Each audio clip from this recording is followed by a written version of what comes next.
Imagine discovering that every love song you have ever heard, well, and every wedding vow you've ever witnessed, and even the very concept of a loving family.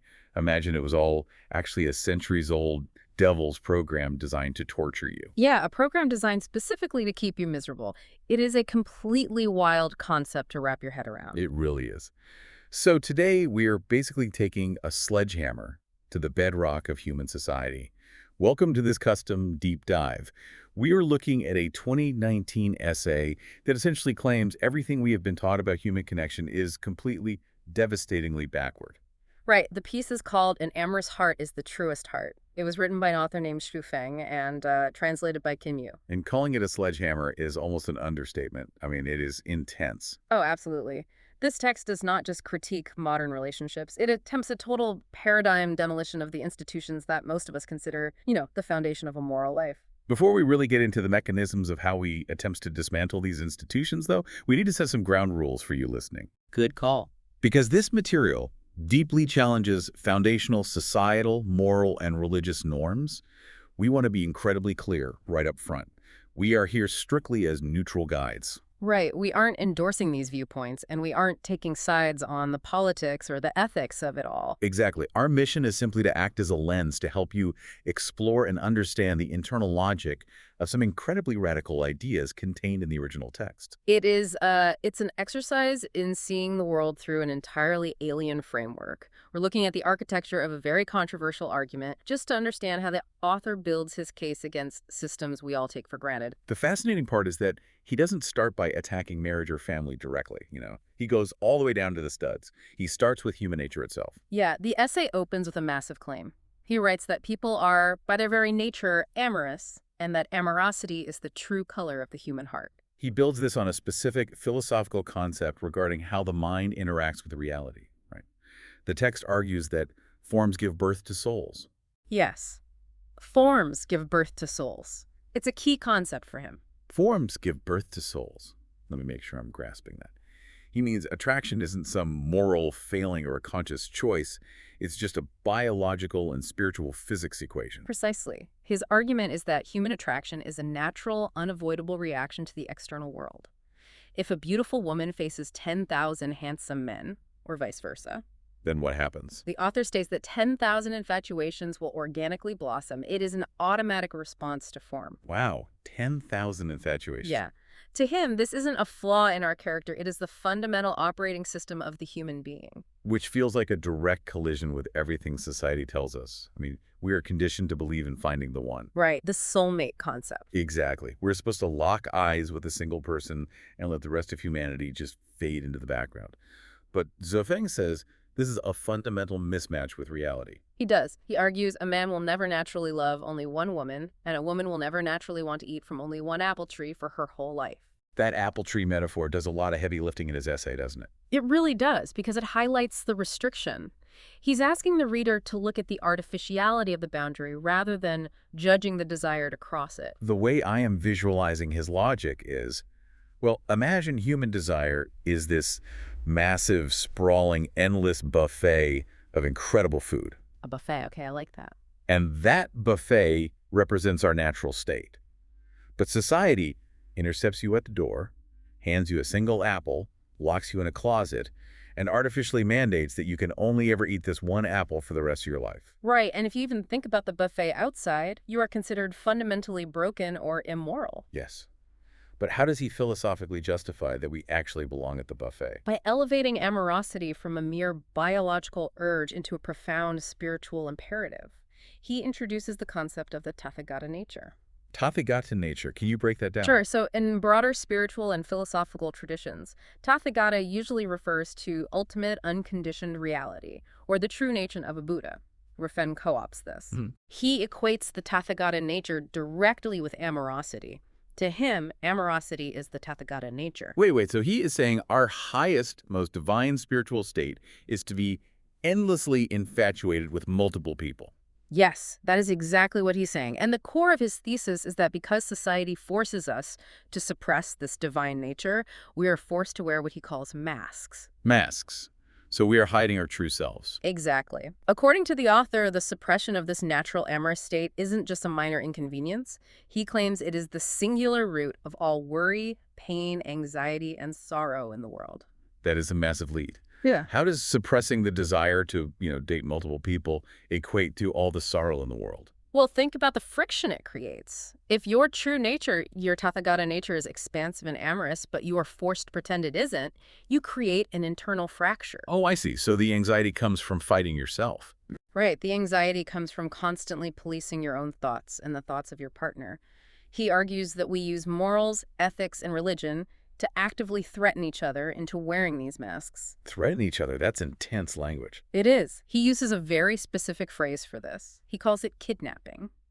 We kidnap the Tathagata nature. Moral kidnapping.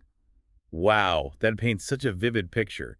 We are basically holding ourselves and each other hostage, demanding everyone pretend they only want the single apple. And this moral kidnapping doesn't just apply to romantic love, which is where his argument gets even broader. Where else does he apply it? Well, if you follow his logic that all binding societal contracts are a violation of our true nature, you can see why he immediately turns his sights on the vertical family tree. Right. Specifically the concept of filial piety, the reverence and lifelong duty children owe their parents. Exactly. This is where he gets incredibly harsh. He essentially declares the entire concept of family loyalty a total failure. Yeah, he flat out calls children and grandchildren unreliable, and he drops this devastating quote. He says, "Where there are chronic sicknesses, there are no dutiful children at bedsides." He also cites a poetic verse suggesting that while parents foolishly long for immortality through their offspring, no one has ever actually seen a genuinely filial son in reality. But, practically speaking, I have to push back on this a bit on behalf of anyone listening. Sure, what's the pushback? If we don't have family to care for us when we're sick, who does? Isn't the family structure our ultimate practical safety net? It's a fair question. Right. Like, how does he justify tearing down the one support system humans have relied on for thousands of years? Does he address the logistics, or is this purely philosophical? He's actually attacking the logistics themselves. He isn't saying that care shouldn't exist. He is saying the expectation of care from offspring is an illusion that breeds resentment. Oh, because it's forced. Exactly. If a child is legally or morally obligated to care for a chronically ill parent, the sheer weight of that expectation often leaves the child feeling trapped. They might be physically at the bedside, but internally they are deeply resentful. I see. So the presence of the child isn't born from love, but from that moral kidnapping we talked about. You nailed it. The author is arguing that the safety net is a myth because it relies on forced obligation rather than natural willingness. So by demanding filial piety, parents are placing an impossible burden on their children. Right. Effectively working against the children's natural freedom. He wants humanity to face the reality that a system relying on forced duty always collapses under the pressure of harsh realities like chronic illness. It seems like his real issue is with any system that attempts to mandate human affection, which, naturally, brings us to the biggest obligatory contract of all. The marital bond. Yes. If the vertical family tree is a myth to him, his view of the horizontal family tree is even darker. This is his introduction to what he calls the devil's program, or a satanic program. His deconstruction of marriage here is just brutal.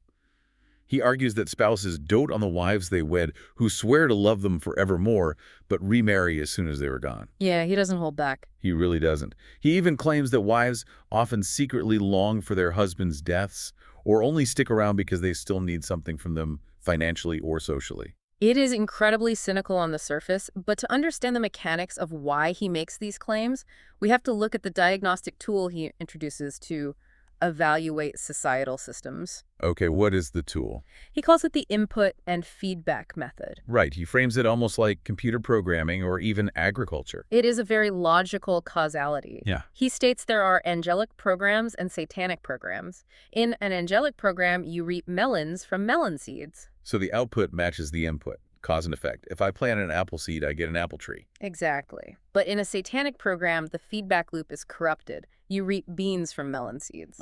So the feedback is completely different from the input. Yes, and usually the exact opposite of what you inputted. Which he claims is the perfect description of marriage. He explicitly calls marriage a satanic program because of this broken feedback loop. He says if you input love into a marriage, you get hate. If you input true feelings, you get false love. Input hope, get despair. Let's look at the internal gears of that claim. Why does love turn to hate in his view? It comes back to ownership. The moment you enter a marriage, affection is no longer a freely given gift, it becomes a contractual obligation. Right, and when love is mandatory, it breeds jealousy. Jealousy, possessiveness, and resentment. The institution itself corrupts the emotion. So it's like a cursed vending machine. You walk up to this machine, clearly labeled water. You put in your dollar, which represents your hope, your love, your vulnerability. And you expect a bottle of water. Exactly. Yeah. But the internal gears of the machine process your dollar and dispense a bottle of poison instead. That is a great analogy. And the real tragedy, according to Shuofeng, is that society forces you to keep feeding dollars into this broken machine, demanding you drink the poison and pretend it is water. That captures the mechanics of his argument perfectly. The structure of the institution is what ruins the input. So he doesn't think humanity is incapable of love. Not at all. He thinks the specific container of marriage is a literal curse that kidnaps our true nature. But if the vending machine is so obviously broken, why do people keep making the promise? Why do we still stand at altars and say, I will love only you?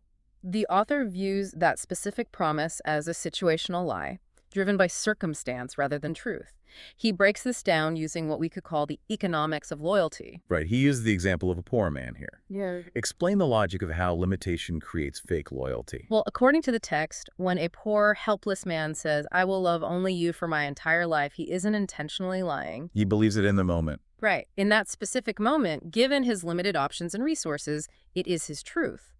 However, if his social and economic status dramatically improves. The text uses the idiom the carp turns over, right, to describe this sudden success. Yes, exactly. Once the carp turns over, the conditions of the promise vanish. If he repeats the promise, then it becomes a deception. Because the only thing keeping him loyal was his lack of options. Precisely. Once the limitation is removed, his true nature, that 10,000 infatuations we talked about earlier, comes rushing back. And the author explicitly notes this isn't just about men, right? No, not at all. He says the fox's tail will be exposed for anyone once the environment allows for it, because all human hearts are inherently amorous. So the loyalty was never absolute. It was a byproduct of circumstance.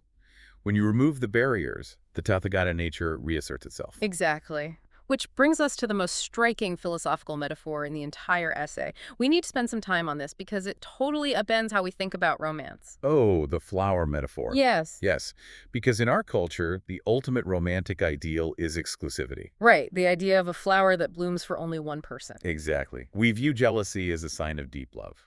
I only have eyes for you. It is the cultural peak of devotion. But the author asks a fundamental question about this. What did he ask? He asks, if a bright, eye-catching flower blooms only for a man named Zhang San, but immediately wilts the second it sees Li Si, Wang Wu, and Zhao Liu, is it still a flower? And his answer is absolutely not. He declares this exclusivity is a monster's spirit or an evildoer. Yeah, he asks, if a person only smiles at one specific individual and scowls at the rest of humanity, are they even human? He likens them to sculptural robots made of wood or stone, which is just such a brilliant deconstruction of how we view affection. It really is. Why do we prize the monster flower? The author implies that we celebrate exclusivity because of human ego. We want to hoard affection. We want to be the sole owner of the flower's beauty. Exactly. But from the flower's perspective, suppressing its natural warmth toward the rest of the world just to hyper-focus on one person isn't love. It is a starvation of humanity. That actually explains so much about his overarching philosophy.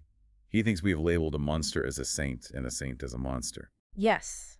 By demanding someone love only us, we are asking them to become a monster to everyone else. Wow. And this leads to his grand theory about human history. He believes the world has completely reversed truth and falsehood for generations. Right. And to illustrate this, he references the Five Elements mountain. That is the mythological mountain from the classic story Journey to the West, right? Yeah. Where the Monkey King is trapped and pressed under the stone for centuries. Yes, that's the one. The author is arguing that the true human nature, the amorous, universally loving nature, has been trapped under the heavy mountain of societal rules, fake morality, and the satanic program of marriage since our grandparents' grandparents'. So we have lived with the fake running rampant for so long, passing it down from generation to generation, that we literally cannot recognize the truth anymore. Right.